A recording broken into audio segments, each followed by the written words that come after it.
Dungeons are one of the most popular things to do in Skyblock, with most of the best items in the game. Man, I hate making intros. Anyways, this video is split up into chapters, so if you're looking for a specific class, check the video description or timeline to skip there. We'll start with general gear everyone should have, regardless of their class. The first things you're going to need are a Bonzo Staff, Wither Cloak Sword, Jerry Sheen Gun, Bonzo Mask, and of course Spirit Leaps and Super Boom TNT. All of these are needed for Phase 3 of the fight, where mobility and survivability are really important. You'll need a Bonzo Staff to jump around easier as teleportation abilities are disabled, and a Jerry Sheen Gun is needed for the same reason, as it can be used to scale walls. A Wither Cloak Sword is used to be invulnerable temporarily when jumping in lava to bounce up to terminals or just because you slipped. A Bonzo Mask is used to survive an attack that would otherwise kill you. In Phase 3 this is helpful because if you or one of your teammates misses a terminal, you can't go back without getting past Goldor, who will instantly kill you, so having a Bonzo Mask lets you get past him. Spirit Leaps are used to leap, obviously, and Super Boom TNT can be used to blow up the gates in the terminal phase, which will make them skip the 5-second timer when all the terminals are finished, which speeds up the run a little bit. There are other items you'll need outside of Phase 3 as well, most importantly a set of dungeon equipment. The 4 pieces everyone should have are the Bone Necklace, Adaptive Belt, Soul Weaver Gloves, and Shadow Assassin Cloak. These are the only 4 pieces of equipment that are dungeonized and can also be starred, which makes them significantly better than any other piece of equipment, aside from possibly a Rift Necklace. The Bone Necklace is the most expensive equipment piece out of the 4, so if you choose to use a Rift Necklace instead, that's not a problem. Healing items like a Florid Zombie Sword are helpful to have, but not completely necessary.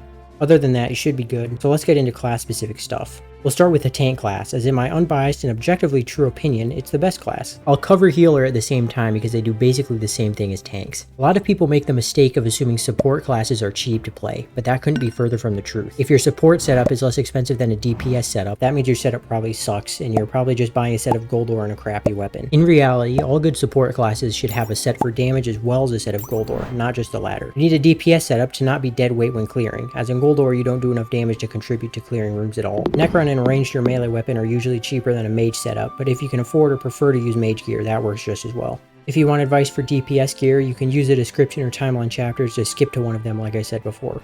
Anyways, for tank armor, a Reaper Mask and 3/4 Goldor armor are the best options. You want to recombobulate it of course, and Giant is the best reforge for tank armor. If you have gemstone slots unlocked, Amethyst or Ruby gemstones are of course the best options. Also get Hot and Fuming Potato books obviously for the extra health and defense. If you're going healer, use the same stuff but with a Mender Crown instead of a Reaper Mask. If you're an Iron Man player, simply substitute Goldor's armor for a Necromancer Lord armor. As for pet, a legendary blue whale is the only good option, and the pet item doesn't really matter. Most of the time a Dwarf Turtle Shellmet is the best option, but because tanks have a passive that grants anti-knockback, you don't need one.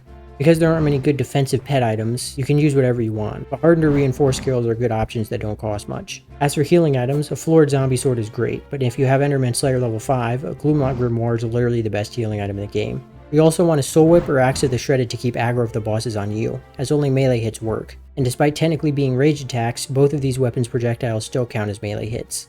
You can also use Jingle Bells if you want, but because they have such high mana consumption, they usually aren't very effective. Aside from a damage set for clearing like I mentioned earlier, that's all you need to play support, so let's get into the actual fight. Right when you enter, you should go straight to Maxor and aggro him, and then take him to the conveyor belt and keep him right in the middle so when the laser is activated by your teammates, he'll get instantly stunned. After hitting half health, Maxor rages, returns to being invincible, and you have to activate the laser one more time. During this phase, his damage skyrockets, and it can be really annoying to deal with, but if your team is fast, they can lower Maxor's health, get the second set of crystals, and then kill him to minimize how long he's enraged for. But let's be honest, you're probably going to use Party Finder and get a bunch of idiots on your team, so that won't happen.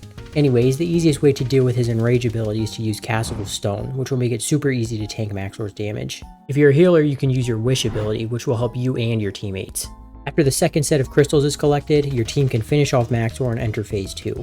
At the beginning of the phase, not much happens. Storm flies around shooting lightning and fireballs, but you can't damage him. Your teammates should be killing all the wither skeletons around the green and yellow pads, and after a while, Storm will begin a countdown. After it ends, everyone gets insta-killed unless they're under a pillar. For this phase, you'll want to aggro Storm and take him under the green pillar. Some teams do the yellow pillar first, but most people won't. After Storm gets crushed, he's vulnerable to damage, and after reaching half health, he enrages and you need to take him to the yellow pad to get crushed again. After getting crushed a second time, your team can finish him off, and everyone needs to run to the red pillar to go to Phase 3.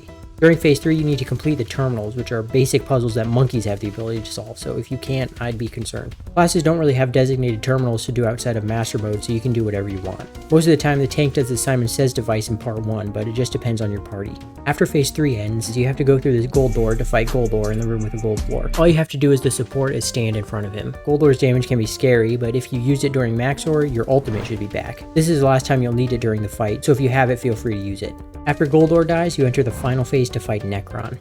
After he lets you go, bounce to whichever side your team goes to, but it doesn't really matter that much. Just don't go to the middle yet, because the tank usually grabs aggro from Necron, which means Necron will follow you there, which makes him harder for your team to hit. After losing some health, he teleports to the middle and you just have to stand there while your team beats him up. And after a while, the fight should end if your team's DPS is good. That's all for the support classes though, so let's move on to DPS. Archer and Berserker are some of the most popular classes to play. To nobody's surprise, a good weapon if you're an archer and have a budget is a Juju shortbow. If you don't have Enderman Slayer level 5 and can't afford carries, you should probably just reconsider doing floor 7 altogether. If you can't do Void Glooms on your own, you're probably rushing dungeons, and if you can't afford to buy carries, you probably won't be able to afford decent dungeon gear either. There are other goons out there that are saying crap like, oh, just use a machine gun bow, it's so good it can solo M8. But no, it's absolute dog water. They just don't want you to stop watching their video, but I do. Anyways, a Juju or Terminator are obviously the best options, and you'll want a set of Necron and a Golden or Diamond Head, but a Diamond Head is really expensive and not at all needed for floor 7. As for Berserker weapons, the best options are the Bouquet of Lies, Felthorn Reaper, or Giant Sword. And lucky for Iron Man players, all of these can be obtained before doing floor 7. As for Iron Man armor, you'll want to use Shadow Assassin armor with a golden head. Shadow Assassin isn't very good, but there also aren't any other options. You'll also of course want to recombobulate your armor to Ancient as it's the best damage reforge.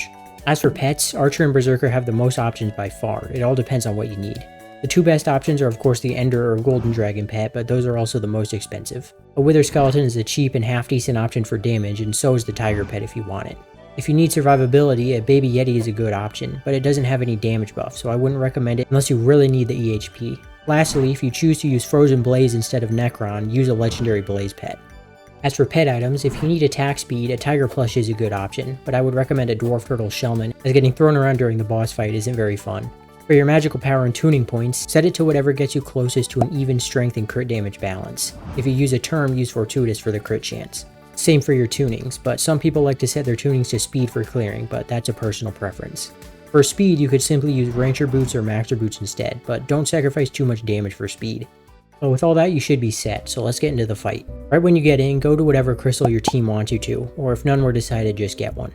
Your tank should be dealing with Maxor, so don't worry about him yet. The easiest way to get a crystal is to Wither Cloak up this lava pillar right here, and then bounce off with a Bonzo Staff to get to the crystal. After Maxor gets stunned, you can damage him, and after taking a bunch of damage, Maxor will go back to being invincible and also be enraged, so you just have to get the crystals again to finish him off. After Maxor is dead, you go to phase 2, and all you need to do is kill skeletons for a while until Storm starts attacking. After his countdown starts, hide under the green pillar to avoid dying, and after that, your tank should get him under the pillar and your mage should crush him. After that, all you need to do is damage him. Sometimes your team might have You-Do pad, in which case you just have to stand on the green or yellow pads when Storm is under the corresponding colored pillar to crush him. After hitting half health, he enrages, and you just have to go to the yellow pad and do the same thing to kill him. After he's dead, go to the red pillar to get down to phase 3 to do terminals. There are no specific terminals you need to do, but most parties will have their archer do the arrow device at the end of phase 3. After you get to Goldor, just shoot him until he's dead. Your support teammate should be enough to keep you alive here. After Goldor dies, you'll go down to the final phase to fight Necron. All you need to do is damage him until he teleports to the middle, and then you have to chase him there to hit him, as if he doesn't get damaged enough, his nuclear frenzy attack will grow and it'll kill everyone.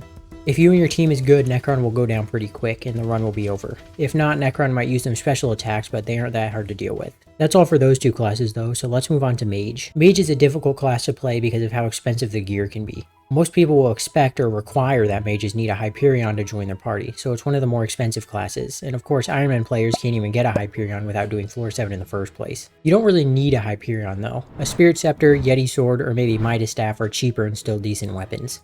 As for armor, Storm and Wither Goggles are the best option, with Necrotic on everything other than the chestplate, which should be reforged to Loving. If you're an Iron Man player, you can substitute Storm for Necromancer Lord Armor. For pets, you should use a sheep pet, or if you want speed, use a black cat. If you don't care about getting slapped around the entire fight, use a textbook, otherwise use a Shellman. As for your magical power, you should use Sighted, as it's really good and also really cheap. Or if you for some reason have Eccentric, use that. Also set your tuning points to Intelligence or Speed for clearing, and if you really want more speed, use Maxor Boots or Rancher Boots. That's about it for gear though, so let's get into the fight. Right when you enter, go straight for getting crystals and killing wither skeletons. Your support should have max ore under the laser already. There are 2 ways to get crystals. The first is to jump into lava onto one of these pipes and bonzo staff across the gap to get to the crystal. But because mages have so much mana, you can also use a Jerry Sheen gun to get up to a crystal. Neither method is faster than the other, and it just comes down to personal preference. Your archer shouldn't need much help damaging max ore, but if they do, go and do that, and afterwards get the second set of crystals and kill max ore to get to phase 2. After entering, just run around and kill the wither skeletons, and after Storm starts chasing everyone, you or another DPS class should crush Storm by going to one of the pads and standing on it. After crushing Storm once, you can damage him a bit, and after the second time you can finish him off. After Storm dies, go to the red pillar to enter phase 3. Mages don't really have any particular terminals they need to complete, so just ask your party or do whatever you see them not doing. You should also be using your guided cheap ability to blow up the gates once you get to the end of a segment. After completing all the terminals, you have to go down this corridor to fight Goldor. All you need to do is hit him with your mage beam, as getting too close will blow you up. After Goldor dies, you get dropped down into phase 4 to fight Necron. Right when you get there, you should bounce to whichever side your team goes, or if everyone splits up like usual, just go to whatever side and beat up Necron. After losing a bit of health, you'll teleport to the middle, and you need to follow him there to continue damaging him. As long as you and your team are decent, Necron won't cause any issues and he'll die pretty quick. That's all 5 classes though. Sorry for butchering Healer and Berserk, but they're bad outside of Master Mode anyways. Okay, I don't feel like thinking of a good outro, so I'm just going to abruptly end the video.